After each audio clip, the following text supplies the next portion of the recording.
मंगळवार दिनांक 6 जानेवारी 2026 रोजी सायंकाळी 7 ते 9 या दरम्यान ओम शिवसाई गणेश मंदिर, समाज कल्याण हॉलच्या जवळ बर्वेनगर कॉलनी ए, भटवाडी घाटकोपर पश्चिम येथे हरिभक्त पारायण श्री ऋषिकेश विकास वाया यांचे कीर्तन संपन्न झाले.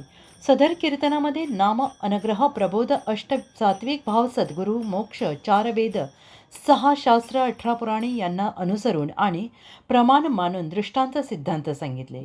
ज्ञानेश्वरी, भागवत गीता, अमृतानुभव, कठोपनिषद, तुकारामगाथा, हरिपाठ, काकडा इतर असा दशग्रंथी अभ्यासपूर्ण कीर्तन संपन्न झाले. कीर्तनकार हरिभक्त पारायण गणेश पोपट चकवे यांनी ऋषिकेश विकास वाया यांचा हार घालून सत्कार केला. दर महिन्याच्या चतुर्थीला राष्ट्रसंत श्रीपाद बाबा आणि रामदास बाबा यांच्या कृपा आशीर्वादाने तसेच आनंदभूषण भागवताचार्य श्री पोपट महाराज चकवे आणि ज्ञानेश्वरी निरूपणकार आनंदभूषण महाराष्ट्रातील सुप्रसिद्ध कीर्तनकार श्री संपत महाराज हांडे यांच्या मार्गदर्शनाखाली कीर्तन आयोजित केली जातात. अजिंक्य महाराष्ट्र न्यूजसोबत प्रतिनिधी किशोर गुडेकर, मुंबई.